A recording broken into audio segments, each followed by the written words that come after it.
Ada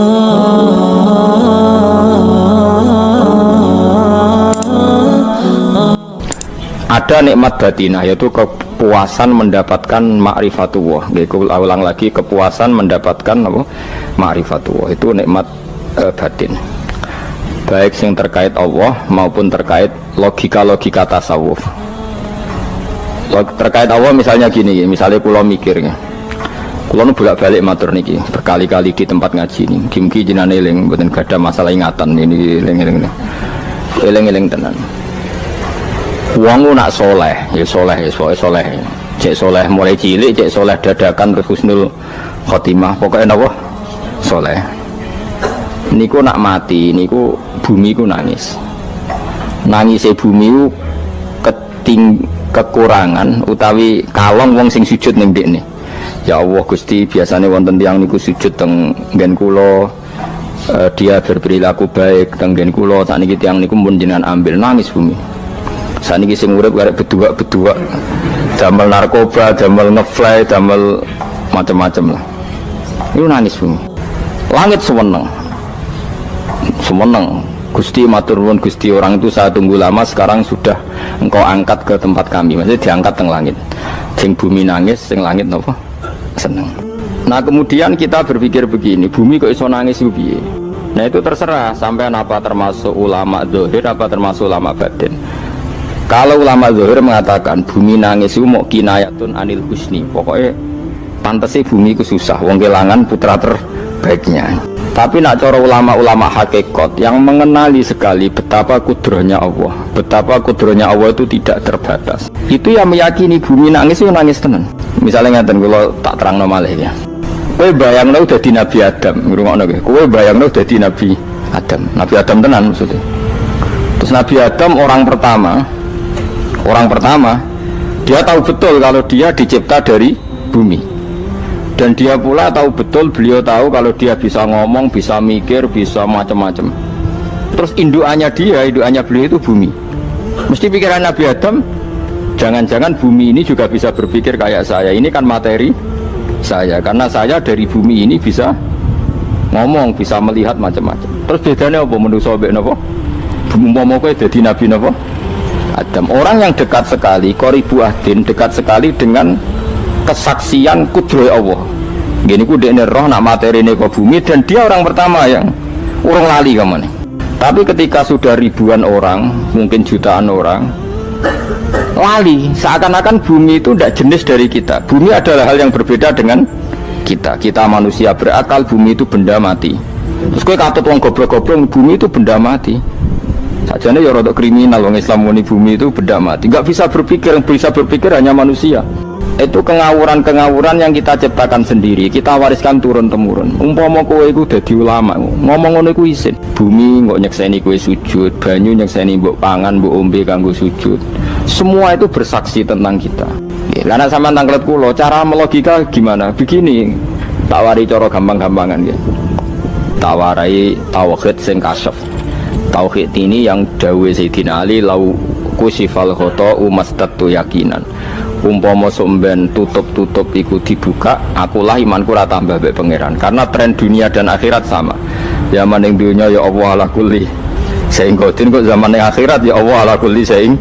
Cara Sayyidina Ali, somben aku wis mati lah imanku ora tambah, meskipun aku ora swarga neraka. Lah kena napa? Darah padha wae, ning dunia ya pertunjukan kudratullah, ning akhirat ya pertunjukan kudratullah. Jadi pikirannya Sayyidina Ali seperti itu. Saya kan lahir misalnya tahun 1970. Berarti mulai Nabi Adam itu saya kan nggak ada. Ngerti-ngerti ada.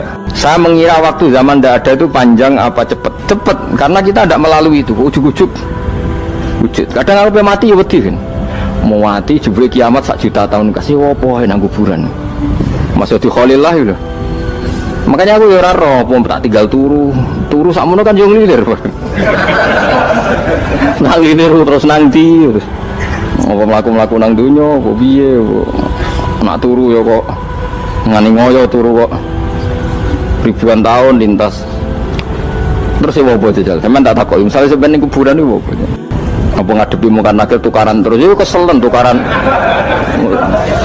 kok napa ratusan ribu mungkin. Nah terus kita dilatih Kata Sayyidina Ali gampang, latihan seperti kata Sayyidina Ali apa gampang udah menjadi wong alim. Pada akhirnya kita ini, aku zaman urip yo ora roh karepe, ngerti-ngerti urip, mati yo ora roh karepe.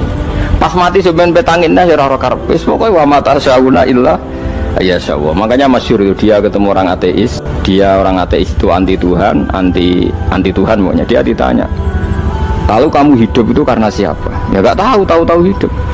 Lalu kamu mati yang menentukan siapa? Ya gak tahu, kalau tahu mati. Ya berarti anda gak bisa menentukan diri kamu sendiri. Akhirnya dia taslim, ya ada yang menentukan lah, ya ada yang menentukan. Itu dalam Islam disebut apa? Allah, disebut kalimatu haqqin alaiha nahya wa alaiha namut. Jadi kalau maknanya itu kalimat yang benar-benar nyata, yang karena kalimat itu pula kita mendapat kehidupan, yang karena kalimat itu pula kita mati, yang karena kalimat itu pula kita akan bangkit lagi. Itu yang makna hakikat. Tapi kalau makna syariat nggak begitu. Kalau makna syariat begini, dan ini benar juga. Mengenai ada di ulama, ciri utama ulama itu jami'ul bayan. Dia kalau menjelaskan itu indah sekali dan orang pasti taslim. Sama saya tak warai tenan. Sama kan biasa wiridan la ilaha illallah kan biasa. Mulai mimpin tahlil sampai kepeksa mergo do tahlil melok. Sampai sing darani bid'ah akhirnya ya melok tanggane napa? Tahlil. Semuanya wale. Kata Ibnul Qayyim Al-Jauziyah dalam kitab Zadul Ma'ad. Kitab Zadul Ma'ad itu kitab kesayangannya Sayyid Abdul Al-Haddad. Sayyid Abdul Al-Haddad itu pengarang kitab Zadul Ma'ad. Padahal kitab ini dikarang oleh muridnya Ibnu Taimiyah. Abdul Al-Haddad itu gak seneng Ibnu Taimiyah tapi seneng muridnya. Jadi di sini ulama ya demokratis. Gak seneng gurunya tapi seneng. Saja nih Ibnu Taimiyah itu orang baik. Ya ulama top ya baik, ya waras top. Tapi ngerti-ngerti Wahabi itu identik dengan Ibnu Taimiyah. Akhirnya ulama ahli sunnah penyebut itu terus isin. Mulane kiai-kiai ra ono sing dalil kala Ibnu Taimiyah mergo dicap Wahabi. Padahal Ibnu Taimiyah wong alim. Di kitab-kitab kita termasuk Syekh Muhammad piyambak nanya Ibnu Taimiyah kala Syekhul Islam no kala. Tapi kan ini sudah milik Wahabi sehingga kita ini terus akhirnya gak gelem nyebut. Ya jadi kitab koyo dalil fastabiqul khairat iki apa par iki dadi dalil yo dhewe-dhewe. Wah parah tenan wong-wong. Dulu saya melihat orang enggak kunut itu ya biasa. Mergo saya sebagai wong alim ngerti iku madzhab Abu Hanifah. Saya kira arah kunut Muhammadiyah. Kita ini sebetulnya ahlul ilmi enggak tahu kunut itu madzhabnya siapa kita. Itu madzhabnya Abu Hanifah, yang kunut madzhab Syafi'i. Tapi tahu-tahu iki madzhab NU, iki madzhab Muhammad. Mana ada orang-orang ini bisa punya madzhab? Ngalime sepiro nganti dadi no madzhab. Tapi wis dadi bahasa, wis dadi apa? Sewajo kabeh sini. Mas repot-repot. Tak warai iki. Sampeyan ben nglafadzno la ilaha illallah iku keren ya, keren tenan mboten keren-keren. Ngendikane Ibnu Qayyim Al-Jauziyah itu gini. Min asliha khuliqatil jannah wa min asliha khuliqatin nar.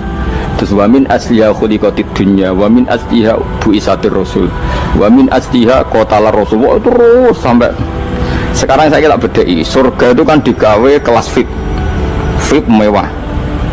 Terus jari rugen ini bidadari dulu kan nak mini tersebut. Kira 70. Wahyu kabeh ora ono sing keriting, wahyu kabeh. Wahyu kabeh terus gak tahu delok wong liya kan. Kadang bojo kita wis elek jek delok. Oh iya, bidadari sifatnya maksuratun fil khiyam. Jadi gak tahu keluyuran ning ndi. Wahyu kabeh. Lek surga yang semewah itu selek itu ya bagi mereka sing nglafatno atau yang menerima la ilaha illallah. Neraka sekarang dibikin dalam itu. Jadi Abu Hurairah neraka itu tes-tesane benda kamu jatuhkan ke neraka itu untuk santai ke bawah itu nunggu 70 tahun. Kila 70.000 tahun. Jadi nak HP mu buat ceplok nang neraka itu ceplok e ngenteni 70 tahun. Betapa dalamnya ngentekno bego piro ya bayang misalnya. Oh itu kontraktor mana saja tidak sanggup itu disuruh ngeduk kedalaman neraka. Iku ya mau kanggo wong sing menolak la ilaha illallah. Jadi kalimat ini luar biasa. Swarga digawe bagi yang nerima, neraka digawe ya untuk yang menolak. Ya kalimat sing kowe nak tahlilan turu iku lho. Iku kalimat sing nggo alasan Allah gawe swarga. Terus kalimat sing suwe-suwe sing lafadzno diarani bid'ah iku. Itu kalimat sesakral ini nasibnya akhir zaman iku entek. Gara-gara dilafadzno tahlilan tersangka jadi apa? Bid'ah. Dulu kalimat yang dipuja-puja penyebab surga dan neraka. Saiki kalimat itu tersangka. Mau perkara napa? Bid'ah. Wis aja melok-melok kowe debat ya ora iso makili aku sebarno iso. Kok kowe terusno dalan tok. Dah. Berarti la ilaha illallah itu kalimat yang surga dibikin karena itu, neraka dibikin ya karena itu. Kemudian Allah punya sunnah, lalu butuh pelatihan. Dikasihlah Allah dari bumi. Pipi manusia butuh latihan, dibikinlah bumi.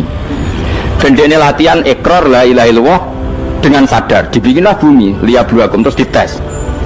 Wes digawe bumi, ono makanan, ono minuman, ono wong wayah, ono pegatan macam-macam, wong diutang sembulet macam-macam. Gue ngetes, eling la ilaha apa eling utangi, eling la ilaha apa eling kasuse, pokoknya dites. Karena nggak fair kalau Allah bikin itu kemudian nggak dites, dibikinlah darul imtihan. Dunia itu bahasa Arabnya darul imtihan, tempat tes-tesan. Imtihan mana apa? Tes, liyabluwakum, diuji. Pas diuji kita hidup. Artinya kita dihidupkannya pun oleh Allah demi tes-tesan la ilaha itu disebut kalimatul haqqin alaiha.